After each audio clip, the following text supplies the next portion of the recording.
Hello, everybody. This is Gary. Today is November 17th, Wednesday, 2021. It's 4:57 p.m. Eastern Standard Time in the United States in Rochester, New York. And this is my coping with schizophrenia blog entry for today. Today I'm doing pretty good. My symptoms are not so bad. My hallucinations are pretty much at baseline. My auditory hallucinations are always there, but they're pretty low key today. My paranoia is not all that bad. My anxiety is not all that intense. To some degree, it's there, but not as bad as it was just a few days ago, or even a couple of weeks ago. Um, my delusions, my paranoia, that's there to some extent, but nothing overwhelming or stressing me out too much. Um, Last night I didn't make a video. I spent most of the day running errands, and when I came home, wasn't feeling too hot. So I did like, I don't know, 2 or 3 hours of meditation. Can't even remember how long I was meditating. It was from like 6:30 to 9 p.m.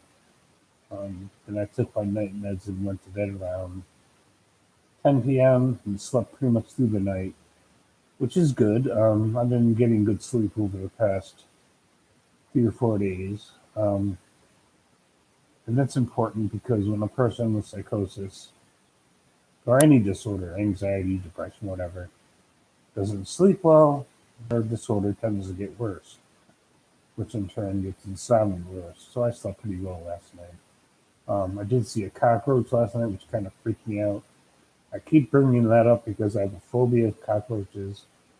I don't know if that's separate from my schizophrenia or part of my schizophrenia. Um, I only saw one roach. The exterminator was in here just over 2 weeks ago. It was the first roach since the exterminator was here. He told me if I did see roaches, not to spray any pesticides that you buy over the counter at the store. He said that's dangerous to my health if I breathe that shit in. And the last time I freaked out about roaches, I sprayed like 3 cans of pesticides in like 2 or 3 days. And not only is it dangerous because pesticides are neurotoxins, it's also dangerous because you breathe that shit in and it fucks with your lungs and make breathing difficult. When I did that, I ended up going to psychiatric emergency, partly because I was mentally freaking out, and partly because I wanted to make sure that I was physically okay after inhaling all those pesticides. Um, and also, in my case, spraying pesticides in the apartment with the pesticides you can buy at the store is a violation of my rental agreement and a violation of my lease. Um, I've also seen mice in my apartment. I don't have a real fear of mice, although they can be disgusting and, like cockroaches, carry allergens and disease. I don't get as freaked out by mice as I do by cockroaches for some reason. I did put in a service request with my landlord to try and get rid of those mice. There is a hole in the wall in the base of my bathroom door frame where I saw mice coming in and out of, and maintenance has already been up here to plug that hole with steel wool. The reason they use steel wool is because it's difficult for mice or presumably rats to chew through that. But I'm still seeing mice in my apartment, so I don't know if they're coming through that same hole in the wall or they're coming in from a different route. I actually saw a mouse crawling up out of the burner of my stove. It's an electric stove. Of course, the stove wasn't on at the time. But I saw a mouse crawl up through the stove, come out the top burner, and then run across the countertop. That did kind of freak me out. But nothing that's freaking me out to the point of spraying pesticides and going to the psychiatric emergency room. I'm just going to have to deal with these things as they happen. Um, and the only reason I mention these things is because they kind of freak me out and they make my anxiety worse. Anxiety is a big problem with me. Um, I guess a lot of people have different kinds of phobias, whether they have schizophrenia or something else. Schizoaffective disorder, post-traumatic stress disorder, depression, anxiety, generalized anxiety disorder, um, personality disorder sometimes. That's another thing I wanted to point out. Last year, we got a new psychiatrist, the one I see now. My psychiatrist that I had at the time said I definitely have schizoaffective disorder, which is on the schizophrenia spectrum disorder thing. But I also have a personality disorder. But he never specified what kind of personality disorder that I had. Um, in my psychiatric medical records, which I have access to online, I have full access to my psychiatric records by going online. Of course, I have the password and a username to access that. It just says I have a personality disorder. It doesn't elaborate on which personality disorder. It doesn't elaborate on the symptoms of the personality disorder. Um, I'm not even exactly sure how I'm supposed to define what a personality disorder is.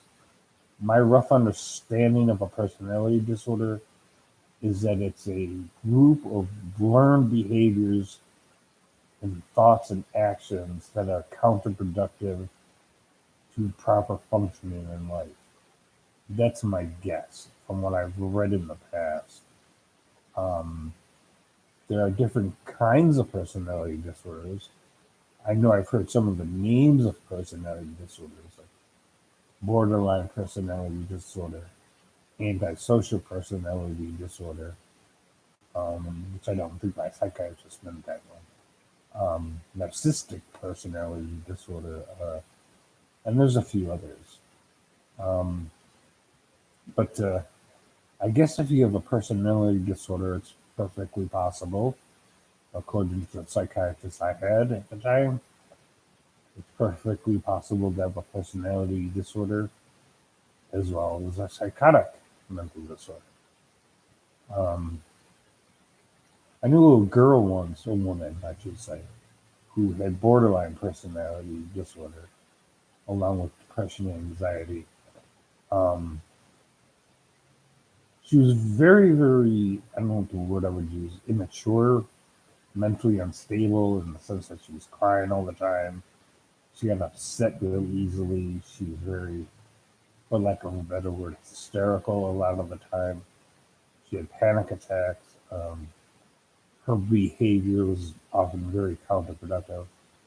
Her behavior got so out of control that her brother had to take custody of her children temporarily because she was divorced and her husband, her ex-husband, didn't have custody of those children, and he didn't want custody apparently, so the custody went to her brother.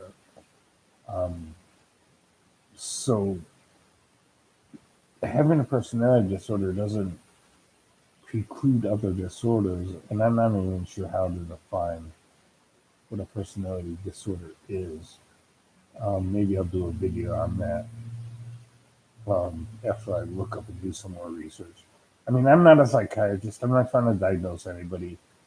I'm just rambling here. Um, if you think you got some sort of disorder, obviously you need to check with your physician, psychiatrist, nurse practitioner, whoever it is you see medically as a professional. Um, Speaking of which, yesterday I went to see my nurse practitioner, who is my primary caregiver. Now, I do have a medical doctor that is my primary care medical doctor, but he's often very busy, and like a lot of medical clinics, they delineate responsibility to other healthcare providers who can provide medications and diagnosis and things like that. And in New York State, that includes physician assistants and nurse practitioners. They're allowed, to a certain extent, make diagnoses and prescribe medications. And we discussed my high blood pressure. She reduced the amount of one of my blood pressure medications and added another blood pressure medication. And when they measured my blood pressure yesterday, it was actually pretty good. It was about 131 over 70. So it wasn't really, really high. Um, my psychiatrist took my blood pressure and weight last week, and my high blood pressure was pretty high. It was like 160 over 100 or something like that. So it was pretty high. And it was consistently high over several months.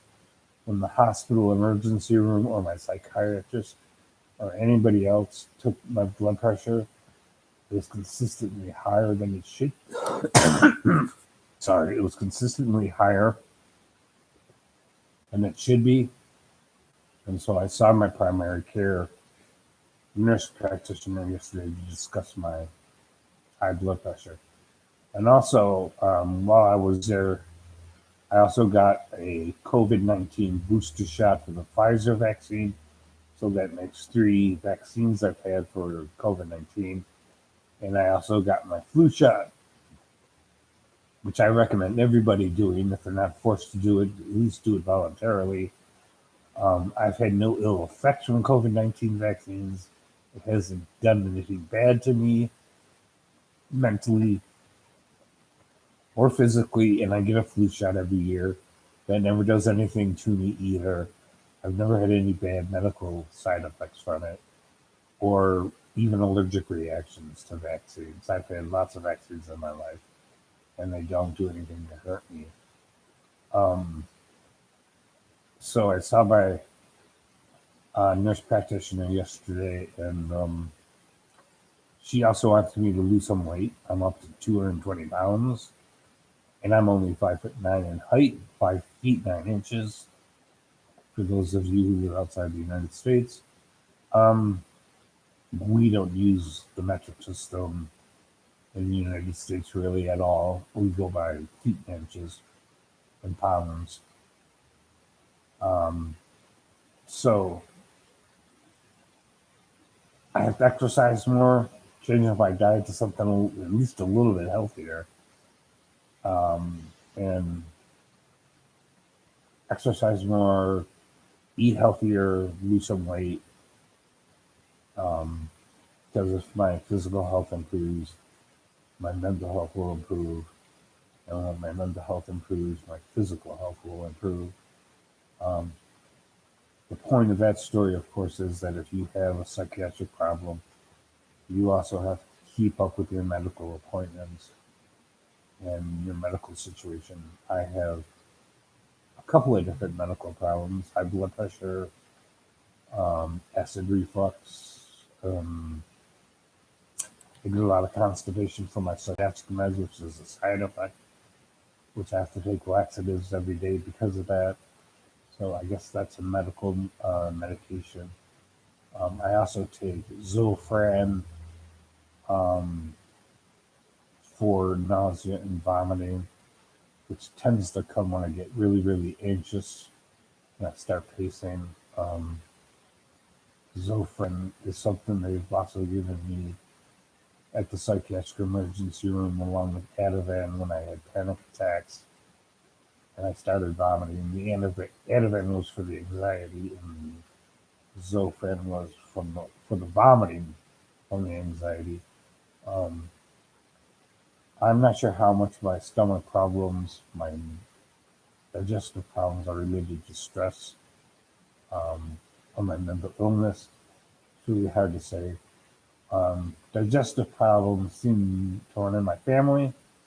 My brother, one of my brothers had ulcers. Another brother had a much more serious condition that nearly killed him.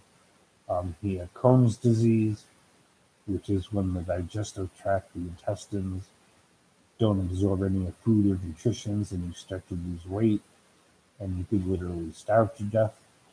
Luckily, my brother did not die from it. He had to go through several surgeries to disconnect, remove some of his intestine and replace it.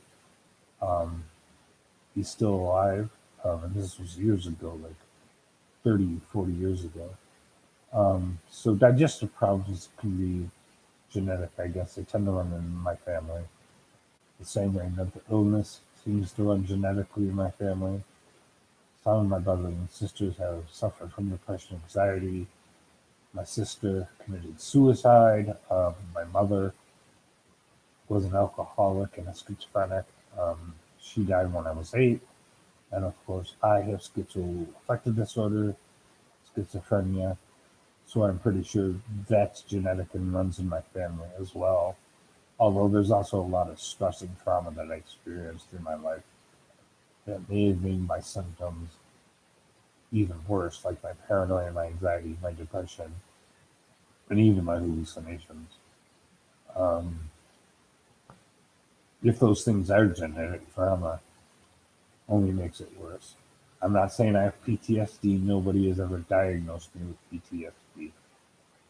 Um, but overall, I'm feeling pretty calm, doing as well as I can be, I guess. And I just wanted to do a quick update, and that's pretty much it for now. Like, share, comment, subscribe, press the notification bell so you know when I put out new videos. Um, Share my videos on social media, it helps my channel grow. And that's it for now.